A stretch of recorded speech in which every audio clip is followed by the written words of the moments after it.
Welcome to Esalen Live, where we chat with change agents and swim deep waters in an ongoing exploration of human potential. I'm your host, Christine Chen.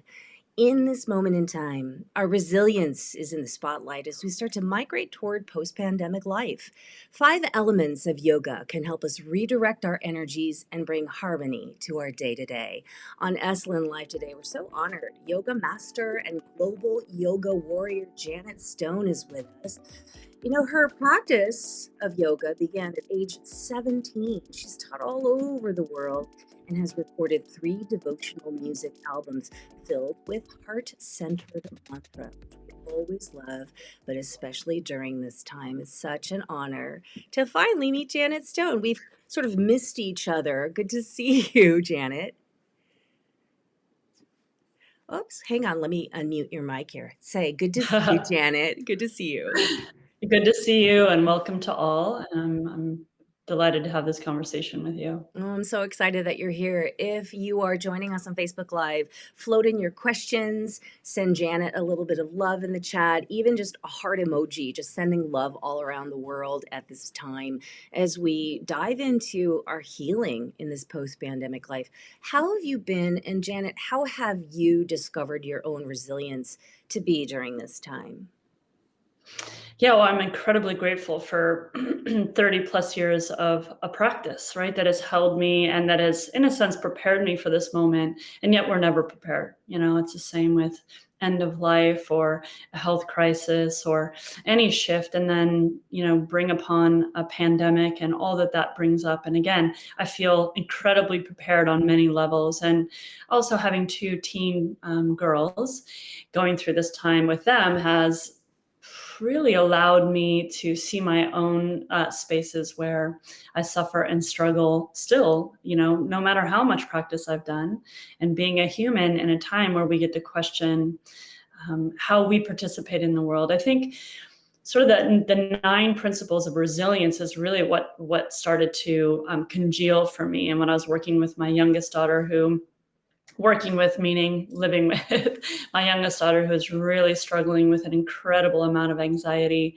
and really looped into a downward spiral in that realm, is gratitude being the first and foremost. And that's not, oh, everything's great gratitude. That's like, let's find one thing we can be grateful for. And even if we can't like access that, it's what would gratitude feel like? Even asking that question. And then the second is conscious consumption, really just becoming aware of what I consume: media, information, food, all of that. So conscious consumption. Nature is the third, being out in nature, touching into the natural world, seeing billions of years of evolution right before me, within me, reflected in that sense. The next is creating new pathways, what it is to take a different trail or a different walk to the market or whatever that might be. And curiosity is another, and purpose is another. Like making meaning, in a sense, in our life seems so important. So if you're stuck in your room, you know, you're 14, 15, or, you know, for me, I came from a life of traveling the globe constantly, and I was within these walls. And so what are some new pathways, even within a limited space? Relationships became important, really honoring, nurturing, even in the attention part. So from our global community, with the social justice, with, you know, taking accountability, with starting to look at relationships with in our small realm, but also in this vast space, and how we are within that. Service. And then the last thing was just do hard shit, right?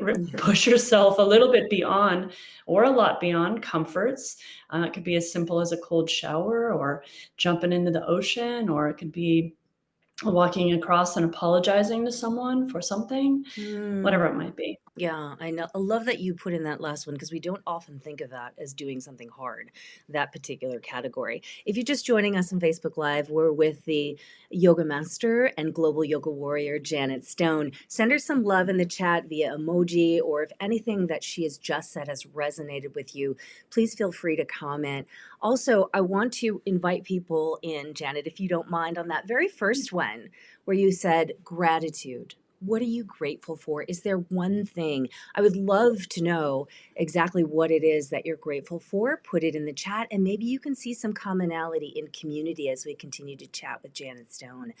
Janet, let's talk a little bit about 1996 when you traveled to India. This is where your grandfather was born.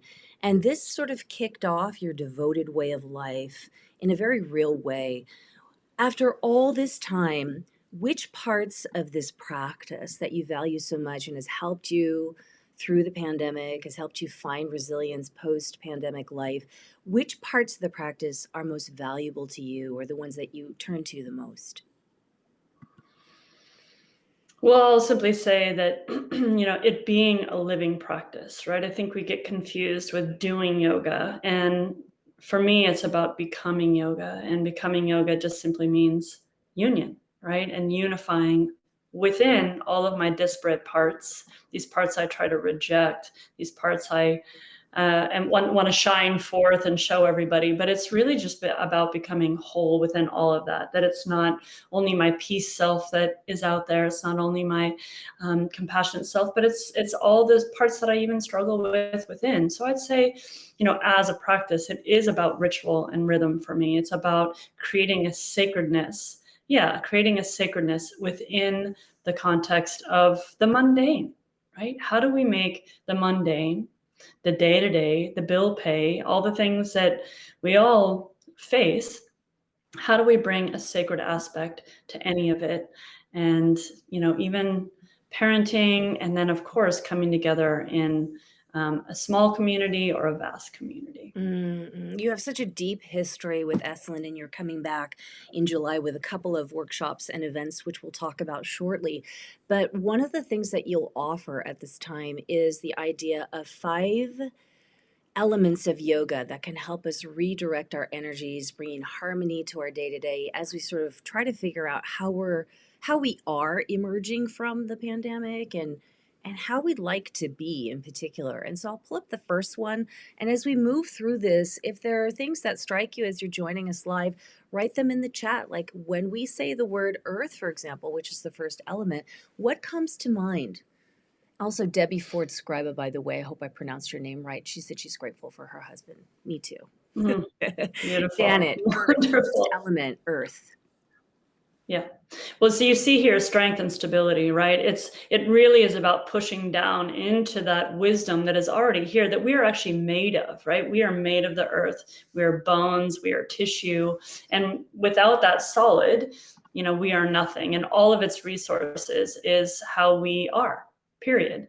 And I think we lose that. And my teacher said over and over and over again, put your mind in your feet. And Mm. that meant drop your mind into the earth, meaning to say, wow, the drama loop up here, right? And we're off into every other space and time. We're just, and even in sort of the idea of transcendence, it's first immanence, right? It's draw down, touch into the earth. Remember that you are the earth. You actually are billions of years of evolution of wisdom. That's within you. That is you.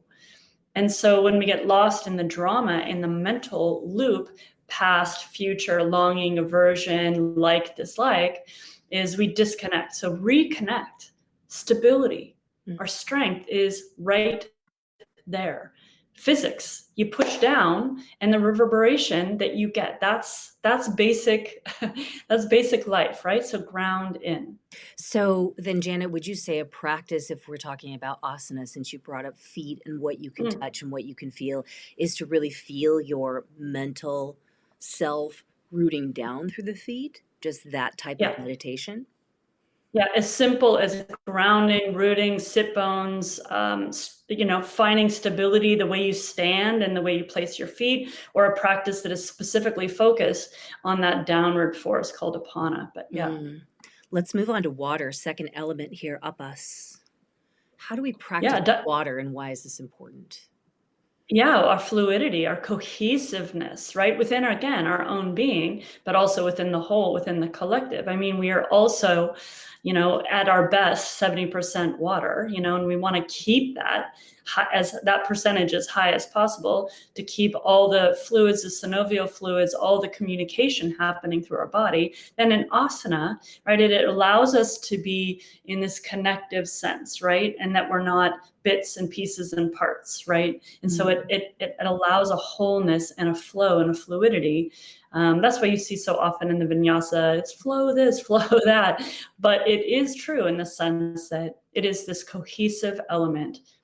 What do you think that we could do, let's say it's not asana, to feel flow in our lives? I know that's a big question and we're short on time, but is there one practice that we can even try that lets us feel this creative flow, this flow of energy, I could fluidity? give you 1,000, but I will give you one. And that's just find rotational movements. Even if you're just in the car, you're stuck in traffic, just these sort of circular movements. Again, I could give you many, but just I think finding some circular movements in your body and in what it is that you're doing. We love that. And then the third element here, Agni, fire, so important for digestion, especially what you talked about earlier about what am I taking in during this time and the discernment with which we take it in and release it. How is it that we can practice Agni and invite that into our healing and our ability to be resilient during this time? Yeah, fire also suggests to me commitment, right? Keep showing up. It's like you keep yourself on the fire. You keep placing it on the fire, and of course, it's the fire of digestion. It's the fire of our own will, our own action, and so it is. It can be ways of heating. It could be pranayamas. You can do Kapalabhati, which is this rapid exhalation that sort of stokes that fire. You can do Uddiyana, which is this contraction of the belly in and up, and so you hollow. And that clears out some of the old stagnation in literal digestion, but also in our mental and our mind, right? Clearing out old thought patterns, old thought loops. We have two more elements to go, but if what Janet is sharing with you right now, Janet Stone is who we're with on Esalen Live today, if what she is sharing is resonating with you, give her a little love in the chat, a couple emojis, maybe just like an XO in the chat, and just let her know that this is really helpful to you. It's helpful to me, Janet. I mean, I feel like when we revisit these, I've looked at these a million times as a yogi too, but every single time is fresh, especially when you hear from someone who's really taken some time to soak in these energies and really study air, vayu. How do we integrate this into our lives? Breathing, but breathing really consciously, right? It's our one place. It's where we get to the element where we are it and it is us. And everything that is external comes in, everything that is internal moves out, right? This exchange of out to in to out. And when we come to this more subtle space, right, it's about our mobility, it's about our movement, and it's really incredibly powerful to become mindful of breath. That's the practice here. It's just a mindfulness of the inhale and the exhale. And I mean, so many traditions, not just yoga. Thank you, Lori. Not just yoga, but so many are really about this inhale and exhale and just bringing attention to the breath. Agitation, anger, fear, loneliness, depression. I mean, you name it. It says, watch your breath. Watch this subtle become you, and you open out into that subtle. Ether, Mm. kasha. It is the context, right? It's what holds it all. It is we become finite in these bodies, and it's this remembrance of this infinite. And so that is, for me, in practice, space between my activities. I don't have a million Zooms or a million parties back in the olden days, or that I have space between conversations. I allow space in my conversation, meaning that it's okay to be still and to be quiet and to allow a pause. I attempt to allow space between my thoughts in meditation and also in living. I think that's so interesting that you bring that in because we have experienced more space from each other in the last year and a half. And now we're moving to a place where the idea of being spatially apart is now starting to dissolve. Like, how do we sort of navigate and flow through that transition, do you think, with our practice? discernment, go back to fire, and allow space, right? And not only allow space again in activity, but the more we allow it here, of course we had space from each other, but did we actually have space within ourselves? Mhm. And it becomes endlessly refining. When you called me yoga master, I kind of chuckled because I'm just a yoga student. All I am is a student. I'm a student of each moment. I'm a student of this life. And yeah, I've had the glory of decades of immersion into this practice. And yet every single day I meet myself as best as possible, brand new. I meet myself really humbly of like, who's here today? Like, what is up today? That is really the beauty of yoga, right? That every day is different and every day is humbling because you realize something new about yourself, which also like changes along the way. Every year that goes by, you become this different version of yourself in a great way, right? As we show up, like you said, fire. So, the Esalen sunset is going to be the backdrop for your upcoming workshops that are coming up as we try to help use these five elements and the practice and celebration of being together again to reconnect. You are going to be with Mr. DJ Drez. What would we do without DJ Drez? And that's coming up July 4th weekend, correct? Could you tell us about it? Yeah, so that's coming up the July 4th weekend, and we're actually calling it Interdependence Day because, not only are we, coming together with Drez and his wife as well, Marty, which in her own right, so beautiful, powerful, both as a yoga teacher but also as a musician and artist. Oh, amazing! So, amazing assistance and support, and really just celebration. Like you said, that sunset is that backdrop, some yoga asana, pranayama, meditation, dance for sure. It's Drez. And we're out. Actually, I'm running to his place right now. We're recording new music. And then if we want to dive into these five elements of yoga, there is a special training, but do you have to be a teacher to attend this workshop, Janet? No, it's really studentship training. It's really immersions, everything I do. I mean, we give it that title because you can get hours for those who are interested, but it's really just about arriving, learning that you are these five elements, and really reconnecting to the natural state of self, and not in some esoteric way, but in some really lived, tangible ways. How to move that, yeah, sure, into yoga practice, but yoga living as well. Janet, what would you say is an intention that you might offer those of us who are emerging from post pandemic life who have been practicing one or are coming to yoga for maybe the first or second time, thinking, I'm going to change. I want to reflect more. I want to move out of this post pandemic life and move into a more spiritual life. Can you give us a couple of things to think about? Yeah, I mean, you mentioned the word intention, and my intention is for us to all actually take time to mark what our intention is right now moving in. For some, it might be compassion. For me, it is. It's moving back into the world, and there's a lot of tension and friction.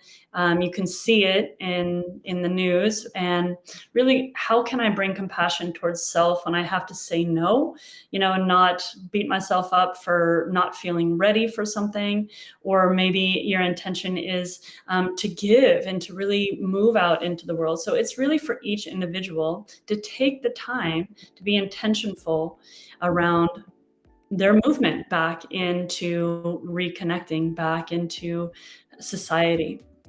Love that so much. Janet, it's been such a pleasure to speak with you today. What are you grateful for as we say goodbye? This very breath, honestly, this very breath, this moment, and our ability to really be empathetic and compassionate for each other. Thanks everyone for joining us live with Janet Stone on Esalen Live. Last chance to send her some hearts through the comments. Janet, have a great day. Enjoy Drez. We look forward to hearing the result of your jam session. Awesome. Thank you so much. Bye. Workshop information is on esalen.org/visit. Go see Janet. Go see